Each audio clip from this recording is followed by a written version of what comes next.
My name is Raymond Ashagian with Amazing Women's Stories, and I am pleased to have my friend Tammi Relyea joining us today to share her amazing story with us. Hi, Tammi. How are you? Hi, thank you. I'm so excited to be on your show. Thank you so much for being here with us and sharing your story. Let's get started talking about you and your family structure and kids and dogs and all those fun details. Well, let's start with the personal. So There you go. I live in Northern California. I'm Mhm. actually excited to say I haven't shared this with you before yet, Raymond, but this April I will be celebrating my 20th year in marriage, our 20th anniversary. Congrats. So I'm excited by that. That's I beautiful. I am in the throes of parenting a teenager. And in between that, I am kept busy with a very active golden doodle. And yes, so that is pretty much my personal background as it stands now. You know, life is always changing. So this is where I'm at today. That's amazing, and you have a very cute dog. Golden doodles are very adorable dogs. Yes, they So, are. They're popular too these days, I yeah. see. Yeah. Oh, yeah. So I know that you are the founder of BRA-sériē and as well a grassroots movement, WO3. Let's start with what motivated you and what gave you the idea to start this business and how long ago you started, because that's a very creative concept, and our viewers are going to be amazed at this concept. Well, thank you. I'll share a little bit about how I got started. So, many years ago, when I was living actually in Southern California, I noticed among women and even men that I talked to, my husband was trying to find an attractive way to style the bra strap. And there weren't too many options out there. And for many women, even today, that is one of the Achilles heels in fashion, as women are now embracing their shoulders, whether it's one shoulder or two. It's always been an issue among women in terms of how do they style an off the shoulder and yet be comfortable wearing one.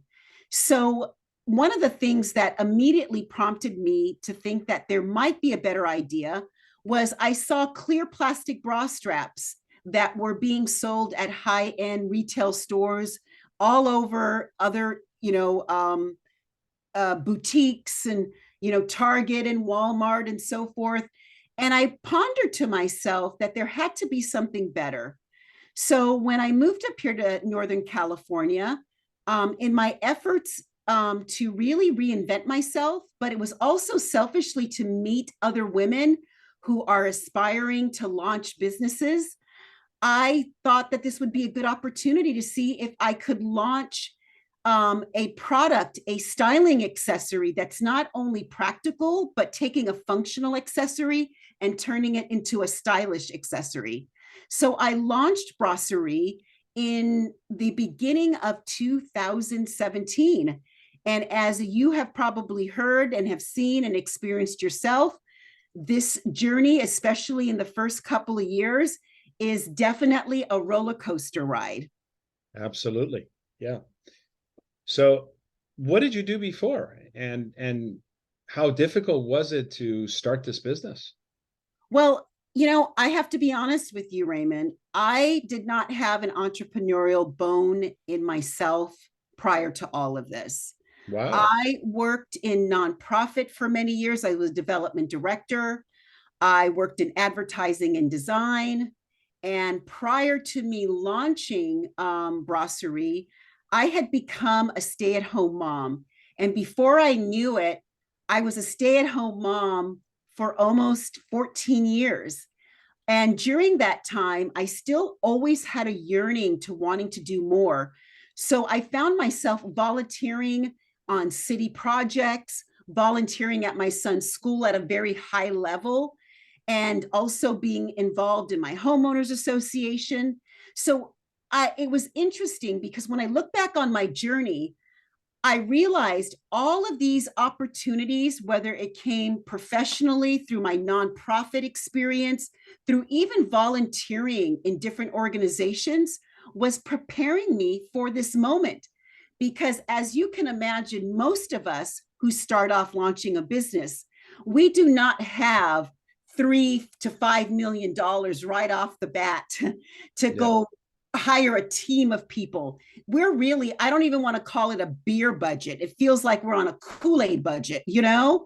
Yeah. So all of my experiences have really helped me to turn something out of nothing and knowing how to get it done as I continue to grow and scale my business. Wow, that's unbelievable. So listening to you, I noticed something that you have and many of the other women I've spoken with. The drive is your passion for this business that you've created. Correct Yes. me if I'm wrong. You're passionate about it. And Yes. I think that's a critical aspect of being self-employed. You have to be excited and motivated and happy for what you're doing. Uh, Let me ask you a question. As we know, starting a new business is very difficult. Did you ever get to a point at the beginning where you were thinking, I'm just going to give up? This is too stressful. It's killing me. How am I going to get this off the ground? Did you ever have bad days? Oh, many. I had bad days from the very beginning. It started off even with actually trademarking my name. I'll tell you a little bit of story about this that might be helpful to your audience about not giving up and not deterring. So when I came up with the name BRA-sériē, as you can imagine, for anybody starting a company, you are totally excited about it, and you just feel like, okay, I'm getting the ball rolling. So in my process to trademark this name, I met a very well-known trademark attorney. And through that process, without going into much details, I was actually deterred not to apply for that name. And I was given all sorts of reasons that didn't make sense. And I was hugely disappointed. And, you know, as someone first starting off in your business, you're thinking, oh my gosh, I can't get my name.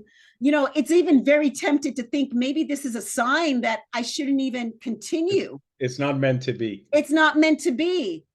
So after having this conversation with this attorney and doing my own research, which is my constant theme to many entrepreneurs, is it's nice to get help from the experts, but thankfully, because of Google and so many resources, we can do our own research. I realized that some of the things that he was telling me just didn't add up. So I took it upon myself to trademark BRA-sériē on my own. That's outstanding. And I was very nervous because, again, based upon where I was starting the business and having an expert tell me all of the reasons why, I thought, well, maybe this person is right. I'm not going to get it. And I pursued it. I went through the process and I actually got it trademarked.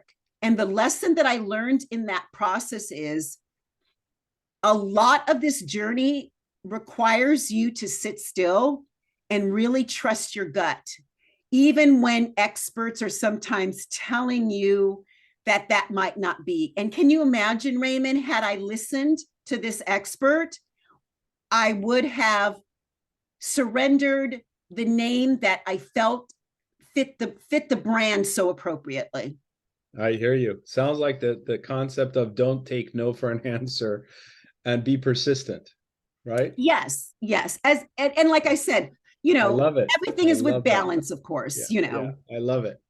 No, I think that's persistency, and anybody else usually would have just given up and taken the word of a professional and said, "Oh well, you know, this I have to come up with another name that's really not as good as this one." So that's fabulous. But let me ask you a question. Most people, when they're starting a new business, new field, new career, they usually have to have some sort of um, support system Mhm. in order to keep going. Is it safe to say that's your husband, your life partner that was behind you 100%? I would say that is true to an extent, but I don't want to mislead your audience. One of the things I had to learn in this journey, while my husband is hugely supportive, this project and this passion is mine. And I think sometimes as entrepreneurs or individuals, we sort of expect too much from our supporters at times. They have their own lives and their own passions. And so I also had to realize that part of this journey of where I'm going really requires for me to be my biggest supporter, because at the end of the day, it's only going to matter to me the most. Does that make I love that. sense? Of course. I love that. I think that sounds phenomenal. And I think that's great that you have so much strength, because a lot of people really need that support system to do a lot of these things. And it makes a difference for them and their ability to achieve their objective. But at the end of the day, you're right. I think it comes down to us as individuals to really go after what we want, and that's persevere, essentially. Yeah, and you know, Um, Raymond, that's awesome. I often hear that the conversation often, well, the reason I stopped my business is because none of my family supported me. My Right. friends didn't help me. And I always tell everyone, if you are starting a business with the expectation that you're going to get off the ground depending on family, close friends, even business acquaintances, you might as well stop right at that point. Because I think a lot of people go into businesses expecting that support. And then when they don't get it, then it gives them, it crushes them so much that they often decide that this is not something they want to pursue. Do you hear Right. that often at times too, I Raymond? think I think I think that's very common. You're right. I think people fall into that trap Yeah, and they get demoralized quickly. And there's in self-employment, there's not a lot of room for that. correct. You have to keep going, and you have to push yourself, and you have to Yes, motivate yourself, and you need that drive. So I appreciate where you're coming from. Let's talk about this grassroots movement that you yes, are a founder of, which is so fascinating, WO3. yes. Where did you get that concept? Where did you get that idea? What brought you to want to form that effort, the organization, the website, and how many years ago? Can you share your story on that? Absolutely. So to be honest, you know, I was a little hesitant about take doing this movement. You know, I'm still in the early stages of my brand and I still have a lot to learn, a lot of scaling, a lot of other priorities.